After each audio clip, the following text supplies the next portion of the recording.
Matinding away ang naganap mga kababayan sa pagitan ni Saba at ni Rufus Rodriguez mga kababayan na doble kara. Ang sabi kasi ni Rufus mga kababayan na bakit natin bibigyan ng special treatment ito si Madriaga, na si Madriaga is a polluted source. May kasong kidnapping mga kababayan. Diyos ko Lord.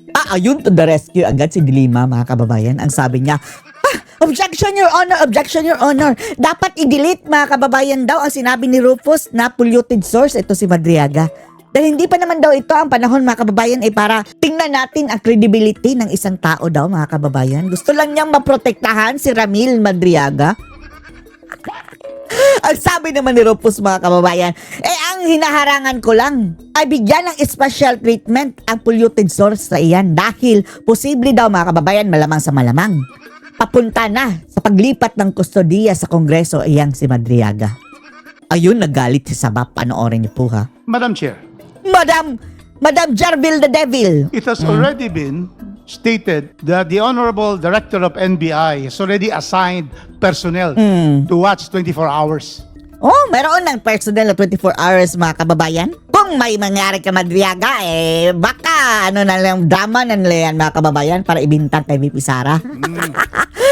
Dahil ang dito mga kababayan talagang kapupuntahan dito, yung kidnapper na kriminal na pusakal na si Madriaga mga kababayan ha. Posible pang kupkupin ng mga buaya dyan sa Congress. Anyway, pare-pareho sila mga kriminal. Mr. Madriaga in Camp Bagondiwa. In fact, the jail superintendent has already stated that Madriaga has been transferred to a solitary cell so that there'll be no other people there that will endanger Wala nang his life. makapahamak sa kanya. Ito si Dilima mga kababayan. Anong balak niya? Si Ramil ba ang bagong Junel? Talagang gustong-gusto niyang mapalapit sa kanila dyan sa Kongreso mga kababayan si Ramil. And so, Madam Chair, with the presumption, Madam Chair, of regularity of functions and that our witnesses will be fully protected, there's no need for this motion. Secondly, Madam Chair, Ramil Madriaga is a polluted source. Ramil Madriaga is a polluted source. Polluted talaga. He is facing kidnapping with murder charges. May namatay pang pulis ha? 2021, one member of the anti-kidnapping gang was killed. PNP, member of the kidnapping, anti-kidnapping. Criminal. Dilima. Yan ang gusto mong papuntahin dyan. Anyway, si Dilima mga kababayan, hindi pa yan niya napatunayan ang kanyang complete innocence. Na technical lang niya mga kababayan Gang. And then they were arrested in 2022, 2023. That's why he is in jail. And now we're going to give credence to a polluted affidavit. Polluted. Affidavit. At isa pa yung mga kababayan, kung talagang age siya ni VP Sara, na-aresto siya 2023, bakit walang issue na, ang age ni Sara, ang bagman ni Sara na na-aresto? Wala. Ngayon lang yan, biglang mga kababayan lumabas. Kung talagang age siya ni Sara dapat sana, naging issue na yan yung pagka-aresto pa mga kababayan. Ay nako. Madam Chair, no, There Madam is a Chair. point of order, Let us clarify, Honorable you're trying to Ayan na protect si Saba. somebody who's a polluted source. Wag mo protektahan yung polluted source mo, Saba. In fact, in the cases of the Honorable Supreme Court, Rodriguez, there's a point of order. Grabe, pagkakaisahan ka dyan, Rufus. Hoy, Rufus, wag ka kasing sala sa init, sala sa lamig. Yan ang sinasabi natin sa obserbasyon natin kay Rufus Rodriguez mga kababayan Although mayroong parte na pinagtatanggol niya si Sara mga kababayan, pero ultimately gusto niya matuloy ang impeachment. Mamili ka, Rufus. Tandaan mo, 97% ng taga Mindanao kung saan taga doon ka ay supporter ni VP Sara. At isa pa, Rufus, sa Senado, malabo yan. Kaya isipin mo na lang ang political career mo. Baka magre-retire na ito. Thank you, Madam Chair. Let's hear the point of order. The Honorable Dilima is Chair, I recognized. submit. Saba to the rescue ka, It's Madriaga. clearly premature for anyone to raise an issue of credibility Wow, premature. Ikaw ang premature, on the Saba. part of the intended witness. He's not yet testifying. Si Saba to the rescue agad, He will testify. And therefore, issues of credibility can be raised in the questioning, in the clarification. Hindi na yan. Uy, Saba, hindi na yan na mayroong issue of credibility ang sinasabi dyan. Ang kinukontra ay yung bibigay mo ng special treatment dyan kay Madriaga. Ano pa ba special treatment na gusto mo, Saba? Dalhin dyan sa kongreso. Nakasegregate na yan may 24 hours na security mga kababayan Sumusobra na to si Dilima mga kababayan. Gusto palapitin talaga dyan siguro sa Congress, sa opisina mo para anuhin mo si Madriaga Dilima. Obligatory questioning. Mr. Madriaga can be asked about those things during the hearing, the proper stage of the hearing, but not Bakit papuntahin mo dyan? this point. So it's out of order. Any such statement Ikaw out of order. relating to Oh. the issue Wow. Pinagpatatanggol na niya na polluted source. Mali daw tawagin polluted source, mga kababayan. of credibility, statements like a polluted source that is not yet proper at this stage Not yet proper. of the proceedings. Would you Madam like to Chair? raise a motion concerning the manifestations of the Honorable Rodriguez with respect to the credibility of Ramil Madriaga? I move that that particular part of the manifestation of the Honorable Congressman Rufus Rodriguez with respect to Mr. Madriaga being allegedly a To polluted the rescue, source and the related statements with respect to the issue of his credibility be stricken off Wow, the records. Is ipapadilit. there any second? Second, Madam The Chair. second. Second agad ang mga buaya ang ding kasamahan ni Dilima Ayaw niyang tawaging polluted source ang kanyang mahal na si Ramil. It has been seconded. Is there any objection? Seconded agad. I will, yes, of course, Madam Chair, because we are trying Two to... motions are pending now. Yes. One is the motion for the issuance of subpoena motion for protective custody of Ramil Madriaga, raised by the Honorable Chel Jokno, and second is the motion to strike Protective custody na mga kababayan Ay, Diyos ko Lord. Dadalhin siguro nila dyan sa Congress. from the record the manifestation concerning the credibility of Ramil Madriaga. The same has been seconded as well.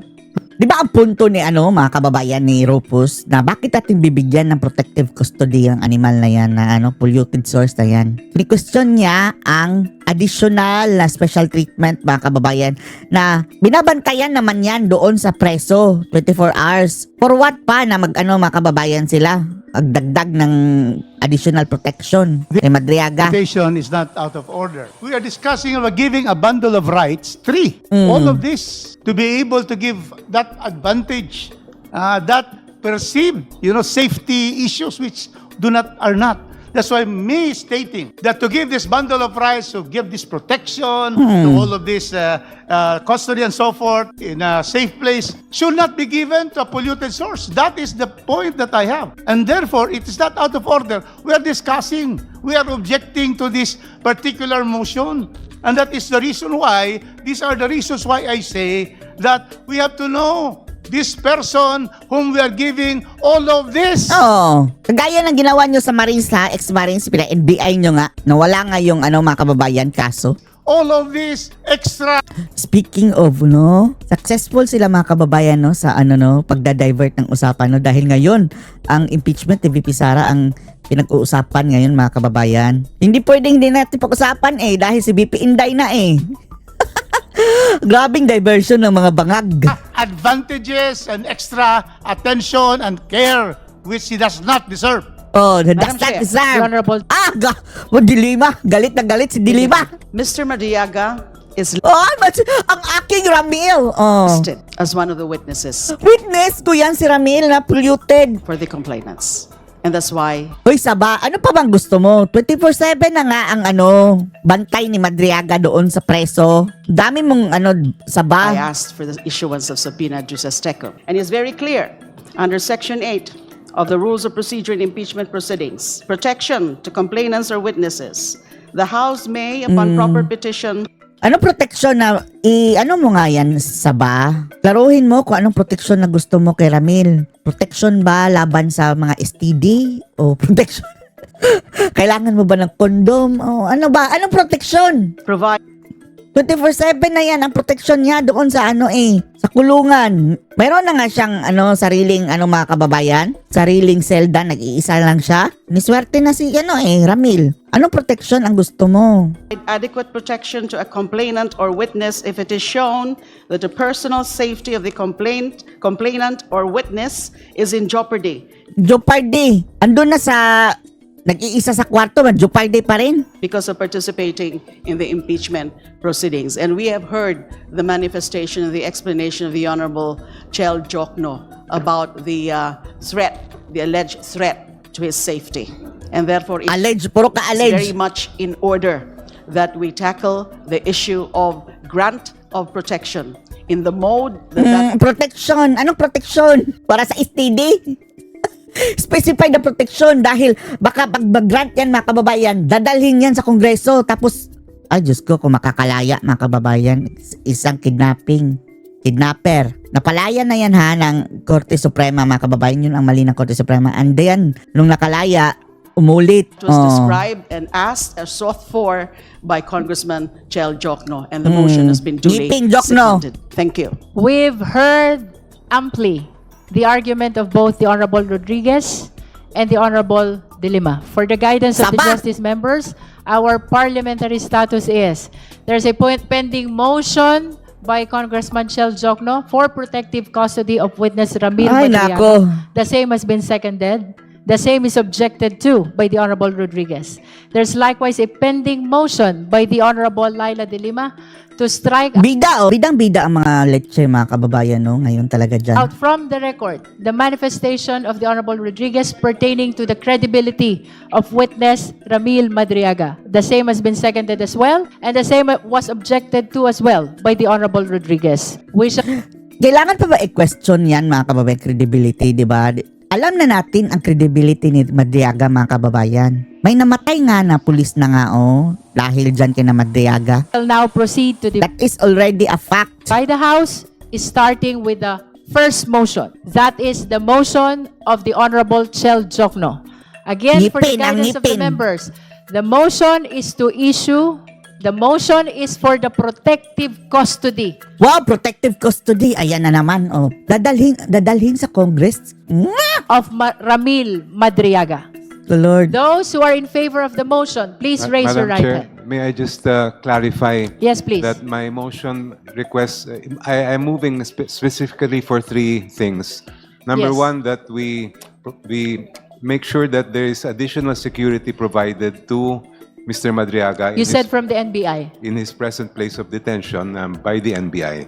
Second, that Grabe, no? Ang kriminal ngayon, ang kanilang pinaprotektahan ngayon mga kababayan, Napaka walang hiya na talaga tong mga baboy na to.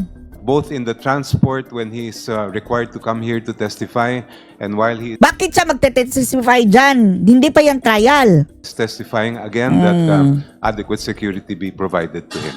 All right. So those who are in favor of the motion for protective custody of witness Ramil Madriaga, please raise your right hand. Wala, tingnan nyo, Mga protektor ng kriminal, mga kababayan. Those are the protectors of criminal. Tandaan nyo mga itsura niyan, ha? Yang nakataas ng kamay.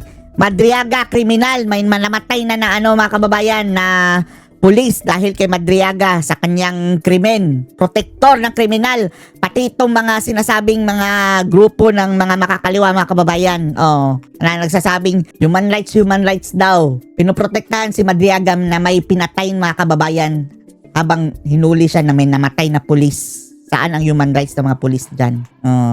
Hudas. Pati ito mga kababayan, Sino nga ba to si Digamo? Gusto protektahan ang mamamatay tao. Yan. Mabuti pa ng iba mga kababayan, mayroon ding hindi You may put nakibangag. down your hands. Those who are not in favor, please raise your right hand. Honorable Tino. Thank you, Honorable Rodriguez. Si Rupos. Sala sa init, sala sa lamig si Rupos Those who abstain, please raise your right hand. That concludes the voting. We shall announce the result. Panalo sila mga kababayan. Ang gusto protektahan ang kriminal na si Madriaga. Panalo. Ang mga buisit. With 35 votes in the affirmative Wala na talaga to, and 1 vote Useless itong mga nila mga kababayan dito, mga hearing. Lutong-luto na in the negative.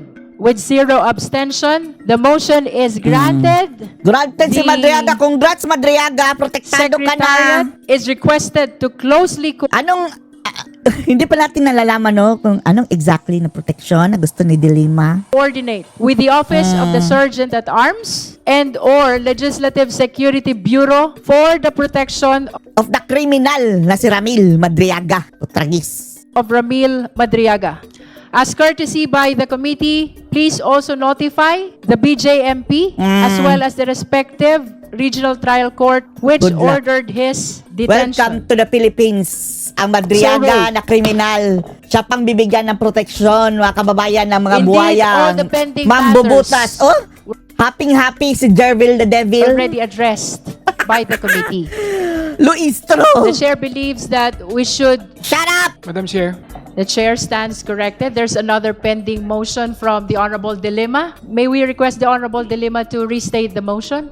Yes, Madam Chair. I move that the portion of the statement or manifestation of the Honorable Rufus Rodriguez attacking the credibility of the intended witness, Ramil Madriaga, the issue of his credibility, those allegations about being a polluted source, Ramil Madriaga being a polluted source, be stricken off from the records. There is a motion to strike out from the record the manifestation of the Honorable Rodriguez with respect to the credibility of witness Ramil Madriaga. Do I hear a second? The same has been seconded. Is there any objection? There is an objection. Let's proceed to divide the House. Those who are in favor of the motion, please raise your right hand. You may put down your hands. Those who are not in favor, please raise your right hand. Thank you, Honorable Rodriguez. Those who abstain, please raise your right hand. That concludes our voting. We shall announce the result. With 34 in the affirmative, 1 in the negative, and 0 abstention. The motion is granted. The committee secretariat is directed to strike out from the record all the manifestations of the Honorable Rodriguez pertaining to the credibility of witness Ramil Madriaga. So ruled. Madam Chair. We have concluded all the pending matters before the committee, and we shall now proceed to the determination of Madam Chair. the Honorable Ridon. I wanted to return again to the matter of SALN and unexplained wealth. I understand that Congressman Chu had already moved for the subpoena of the SALNs of the Vice President, and I will also be moving for the following documents and for the committee to issue subpoena duces tecum and ad testificandum on the following. A representative from the Bureau of Internal Revenue to bring the following: tax compliance and reported income of Vice President Sara Duterte, her spouse, Attorney Manasseh Carpio, and various business entities in which they hold interest. Original or certified true copies of the annual income tax returns and other relevant documents pertinent thereto, such as VAT payments of Vice President Sara Duterte, her spouse Manasseh Carpio, for the years 2007 to 2025, and the following entities for the periods specified: Metro City Chow Foods Corp., formerly City Hall King Chow Foods Corp., for the years 2007 onwards; GenCorp Industries Inc., formerly Times Square B Foods Corp. and Great Jolly Times Food, for the years 2021 onwards; Carpio Lawyers, formerly Carpio Duterte, for the years 2007 onwards; 888 Bistro, for the years 2021 onwards; Kale 88 Foods Corp., for the years 2021 onwards; Madaya Fisheries Corp. for the years 2021 onwards; Mati City Ice Plant and Cold Storage Inc. for the years 2023 onwards; Amianan Shores Inc. for the years 2023 onwards; Geometry Security and Investigation Agency Inc. for the years 2023 onwards; and Cable Tow 88 Shipping and Marine Services Inc. for the years 2024 onwards. So moved, Madam Chair. There is a motion for the issuance of subpoena ad testificandum to the BIR representative and for subpoena duces tecum to the aforementioned documents by the Honorable Ridon. Do I hear a second? Any second to the motion of the Honorable Ridon? Second. The same has been seconded by the Honorable Dolima. Is there any objection? The Honorable Rodriguez is registering his objection. If you have no other manifestation, we shall proceed to vote. Those who are in favor of the motion, please raise your right hand. You may put down your hands. Those who are not in favor of the motion, kindly raise your right hand. Thank you, Honorable Rodriguez. Those who Thank you. Thank you, Honorable Keith. Those who abstain, please raise your right hand. That concludes our voting. We shall announce the result of voting on this motion. 34-0. With 34 votes in the affirmative, 2 in the negative, and 0 abstention. The motion is granted. The chair directs the committee secretariat to issue the necessary subpoena ad testificandum to the BIR representative and subpoena duces tecum with respect to the ITR of VP Sara Duterte, her spouse Manasseh Carpio, for the year 2007 to 2025, including the entities for the same period as mentioned by the Honorable Ridon. So ruled. Honorable Ridon. Madam Chair, I have one more motion relating again to SALN and unexplained wealth.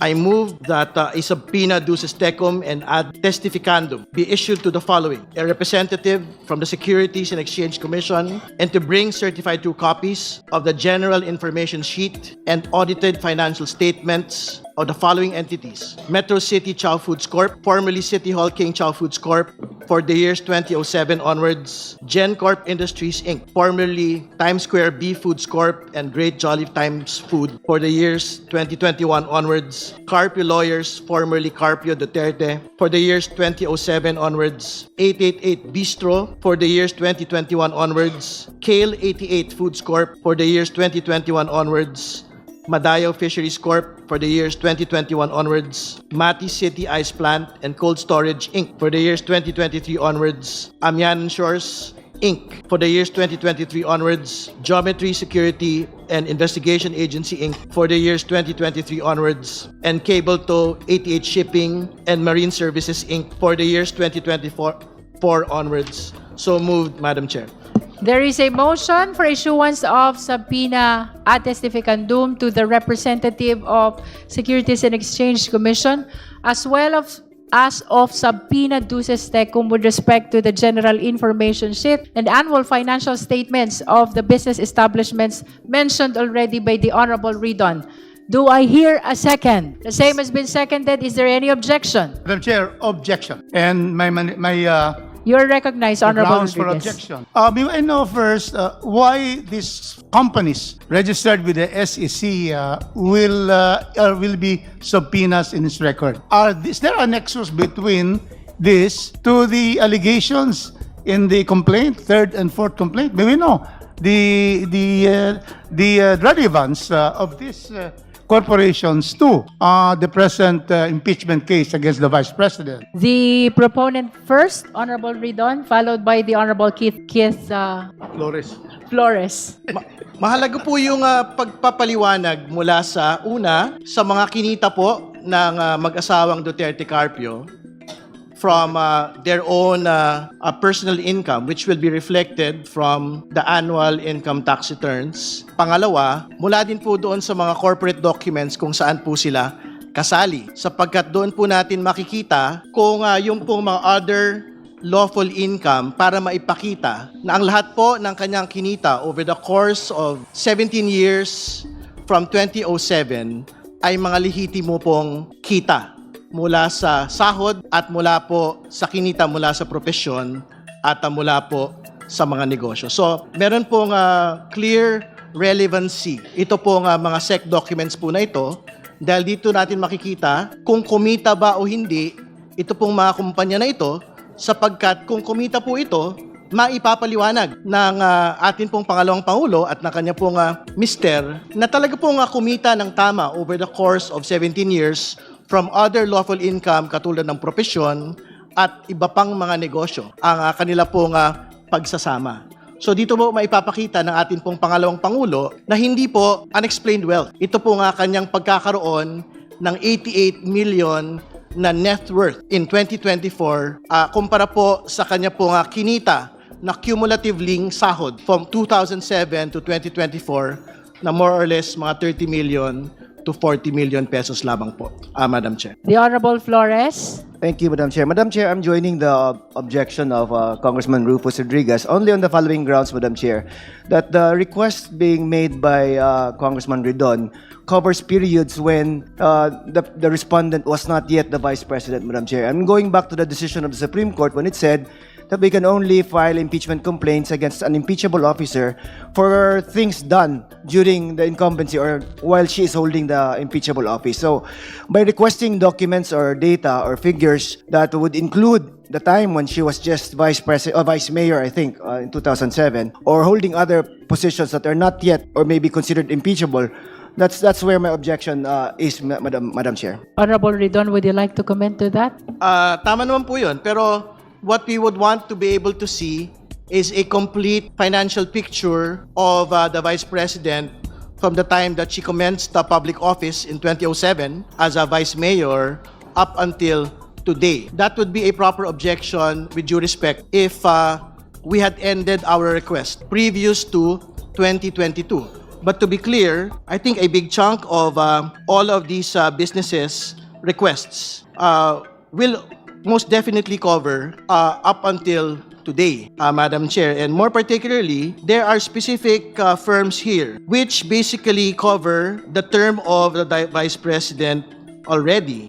Geometry Security, Amianan Shores, Cable Tow are some examples. But to be clear, all of these are firms that had been listed in the 2024 SALN, which is why I think the nexus between the documents of the SALN and the corporate records is established as we speak, Madam Chair.